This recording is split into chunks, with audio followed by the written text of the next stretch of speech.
everybody, welcome back to another episode of 5 Minute Gaming News, the show that may or may not be 5 minutes. Today in the news, it's a bad day to be a pirate. Skull and Bones has been delayed until 2023. Now, I don't know if you remember, but all the way back in 2017, we saw the first bits of Ubisoft's multiplayer ship battler, Skull and Bones.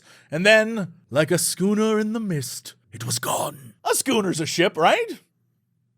Anyway, pirates. Well, it appeared to be gone. That was until finally this year, it was re-released with a new mission system and crafting and ranks, but a lot of people seemed pretty miffed that it didn't look the way they were expecting, especially since it appears to be the first Ubisoft $70 PS5 and Xbox X only release. But this isn't the first time there have been some issues with the game. As Kotaku reported back in 2021, Skull and Bones grew out of a concept for an Assassin's Creed 4 Black Flag expansion. However, Ubisoft Singapore, the studio charged with leading the project, had never built a game of that scale before and struggled to hone in on a clear and feasible scope. Development issues were seemingly compounded by political infighting among team leads, conflict in directives from Ubisoft HQ, and a toxic studio leader. Some staff also alleged instances of sexual harassment that management failed to address, and unequal pay between French expatriates and local developers. But it appears that they're trying to skeleton walk their way back from the dead, like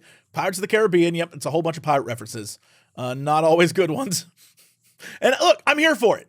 I really want this game to succeed. I loved Black Flag. You know what? Except for the part we had to go in the dive bell thing and then there were sharks, that sucked. But everything else, loved it. I love the whole, pirates on a ship and we're all working together concept. Big fan when they did it in Guns of Icarus. I think that was super fun. And I'd love to see it on sort of a AAA scale and see what they can pull off. Obviously, Sea of Thieves is a big competitor, but maybe something a little more serious and less goofy, silly fun is the way to go here. And I feel like that's what they're trying to do. So look, I just want it to succeed. I just want it to be good, and I'm rooting for them. I'm cheering them on. I hope they get it all worked together. And yes, it's delayed till next year, and that's fine. I'll wait. Get it right. In other news, that madman Josef Fares is at it again. It looks like Josef and the brilliant team over at Haze Light Studio are concocting up something new to blow our minds once again. The director of games like Brothers, A Tale of Two Sons, A Way Out, and It Takes Two, all of which are not just amazing stories, but wonderful gameplay experiences, he posted on his Twitter account with a photo of people in motion capture suits as a sneak peek. I have no idea what it means other than a new game is coming, and frankly, that's good enough for me. They have a track record built on innovation and just telling a really good story, and those are both things that I love, so I am totally here to hype this up. Also, speaking of hyping up devs that I like, Cyberpunk 2077 has sold 20 million copies. Congratulations to the team at CDP. They're my friends. I love them to death. They're working very hard. But I got a whole other topic I want to bring up because of this. I think it's safe to say that when the game launched, it wasn't received well.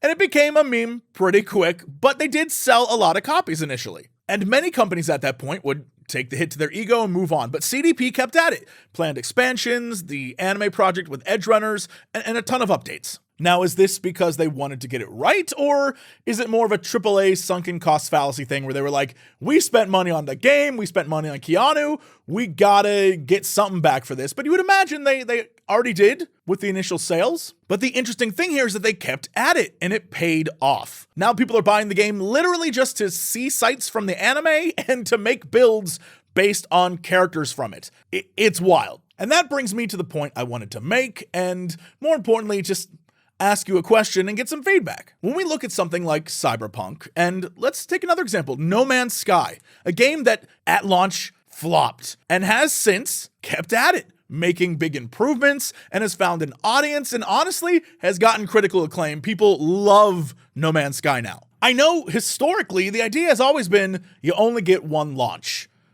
but is that changing? We're at a point where a dev could keep updating a game to the point where it is no longer the same game it was when it first came out. A sort of game of Theseus. But is that a trend we'll see more of? Is it a trend you want to see more of?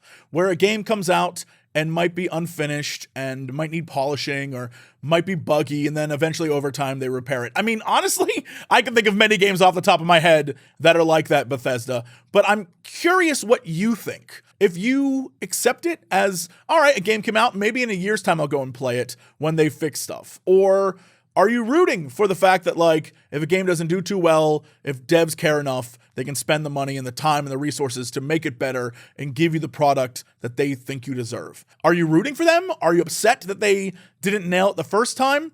What are your thoughts on this? I'm always trying to root for people to succeed, and because CDP, I've got a lot of friends there, I want them to succeed, so I'm biased as hell. But I'd love to know where you stand on these things and what you think. That's why the comments exist. That's why I love reading them. And hey, that's it for 5-Minute Gaming News. Hit me up down below. Let me know. I'll see y'all tomorrow with another episode.